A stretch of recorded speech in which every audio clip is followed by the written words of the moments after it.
नमस्कार, आदाब। मैं फिर से स्वागत करता हूं आप सब लोगों को अपने इस यूट्यूब चैनल जिसका नाम है खबरी चंदापत्ती।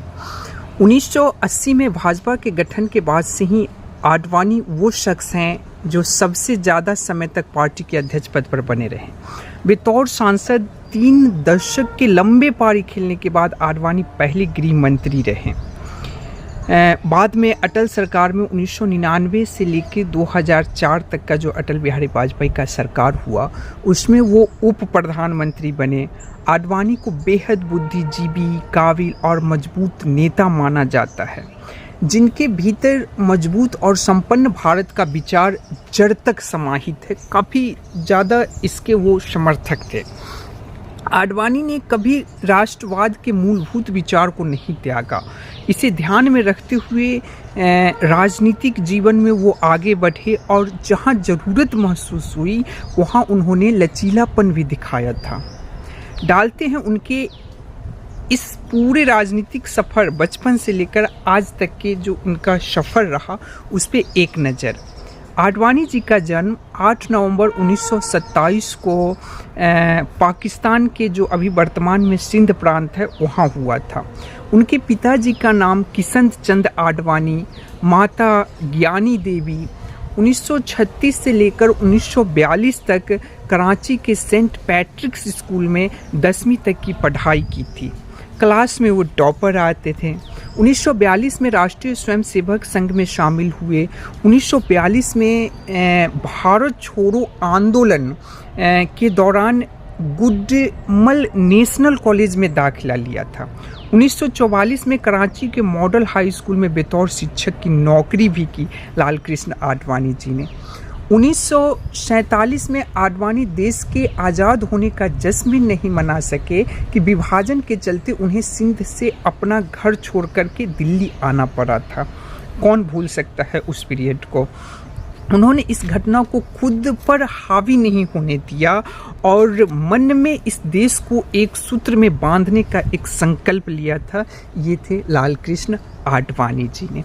1947 से 1951 तक राजस्थान के अलवर, भरतपुर, कोटा, बूंदी और झालावाड़ में आरएसएस को संगठित करने में इनका बहुत बड़ा योगदान था। 1957 में अटल बिहारी वाजपेयी की सहायता के लिए दिल्ली शिफ्ट हो गए लाल कृष्ण आडवाणी जी। 1958 से लेकर 1963 तक दिल्ली प्रदेश जनसंघ के सचिव रहे। 1965 में कमला आडवाणी से उनका विवाह हुआ था। प्रतिभा और जयंत नाम के 2 उनकी संतानें हुई। अप्रैल 1970 में पहली बार राज्यसभा में आए। दिसंबर 1972 भारतीय जनसंघ के अध्यक्ष नियुक्त किए गए। 26 जून 1975 बेंगलुरु में आपातकाल के दौरान उनको गिरफ्तार भी किया गया। भारतीय जनसंघ के अन्य सदस्यों के साथ जेल में कैद रहे। मार्च 1977 से लेकर के जुलाई 1979 तक देश के सूचना एवं प्रसारण मंत्री रहे। ये अटल बिहारी वाजपेयी, माफ़ कीजिएगा, लाल कृष्ण आडवाणी जी। मई 1986 में भाजपा अध्यक्ष बनाए गए। 3 मार्च 1928 को दोबारा पार्टी अध्यक्ष बने। 1990 में सोमनाथ से अयोध्या तक राम मंदिर रथ यात्रा इन्होंने शुरू की थी, जिसको कौन भुला सकता है, जिसको लेकर के बिहार में लालू प्रसाद यादव ने लाल कृष्ण आडवाणी जी को गिरफ्तार किया था। अक्टूबर 1999 से मई 2004 तक केंद्रीय गृह मंत्री रहे। जून 2002 से मई 2004 तक देश के उप प्रधानमंत्री रहे। तो ये थी पूरी की पूरी लाल कृष्ण आडवाणी की बचपन से लेकर के उनके अभी तक का पूरी की पूरी कहानी। ये आपको कैसा लगा एक मेरा छोटा सा प्रयास जिसके तहत मैं आप लाल कृष्ण आडवाणी जी के बारे में बताया।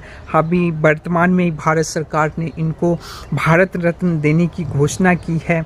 भारत रत्न अभी 2 लोगों को दिया गया, एक बिहार में जननायक कर्पूरी ठाकुर और दूसरा भारत रत्न की घोषणा देने की दूसरा भारत रत्न देने की घोषणा भारत सरकार ने अभी लाल कृष्ण आडवाणी जो कि उप प्रधानमंत्री रहे उनको की है।